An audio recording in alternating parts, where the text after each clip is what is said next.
Hello and welcome to another day at KeyTrain. Today we want to explore some of the different types of templates that we have the ability to create through eWalk.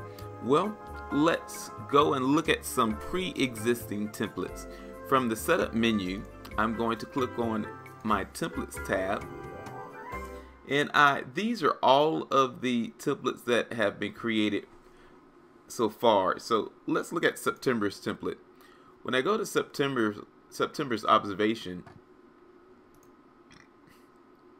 this is how my form looks. I have a variety of questions that I have asked. I started this observation by asking the class type, who the inclusion teacher was, when the observer arrived, what was going on, and these items or these elements that appear right here on the screen will be the actual options that I have for each one of these questions. And if you notice, I have a variety of drop-down menus versus checkboxes. On this word wall question, I could choose any one of these options that may apply. Okay, well, that's one instrument, but I really wanted to show you a specialty template that is built into eWalk. So what we're going to do is, from the setup menu, we're going to go back to our wizard, and we're going to go create a new template. Now from there, I'm going to type demo template, and we're going to look at some of the specialty templates that are available in eWalk. Okay, let me go to elements, and I'm going to choose new element. And when I choose new element, if you notice, a create new element box appeared on the right. Let's go down to timer counter. Now when I go down to timer counter, it's going to give me access to some special templates. I'm going to go down to the bottom and I'm going to click view gallery. When I click the view gallery button, I see 5 different specialty templates. Let's look at the teacher placement template. The teacher placement template is designed to track the movement of the teacher as the teacher is teaching the class. For example, if the teacher is at the chalkboard, then I would click the timer and it would keep track of how long that teacher is there. If the teacher answers a question, I could just click the plus button.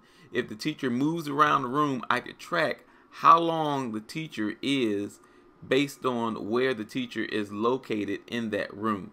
This is what we call our teacher placement template. Okay, let's come out of that.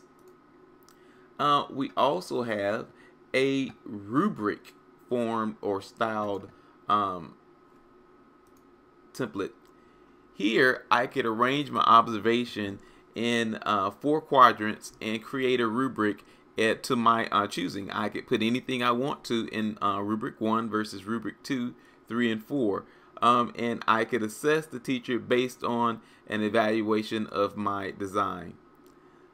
I also have here's an interesting one, the response timer. The response timer keeps track of who the teacher is responding to and what type of wait time the teacher is given for the child to actually answer the question. Okay, and let's look at one more. Let's look at our comparison template. This is an interesting template. Now what this template does is it compares who the teacher is actually engaging. For example, are you addressing the left side of the class more than you're addressing the right side of the class? How often and how much time did you spend on one side of the class compared to the other? Now this could be real interesting when we really look at it, because sometimes by default I notice as a teacher, because I'm right-handed and was working on an interactive whiteboard, I catered to one side of the class more than the other simply because I will have to turn my body all the way around to address the other. So it's just something to think about as you're monitoring different classes. So we have accomplished our goal for this particular lesson. What we did was explored one template that already exists, and we looked at some specialty templates that we have the ability to create here in eWalk. Well, thanks a lot, and you have a wonderful day. I hope you enjoyed this session of QTrain. To request a lesson, email me at qward@rocketmail.com. Thanks a lot. Bye-bye.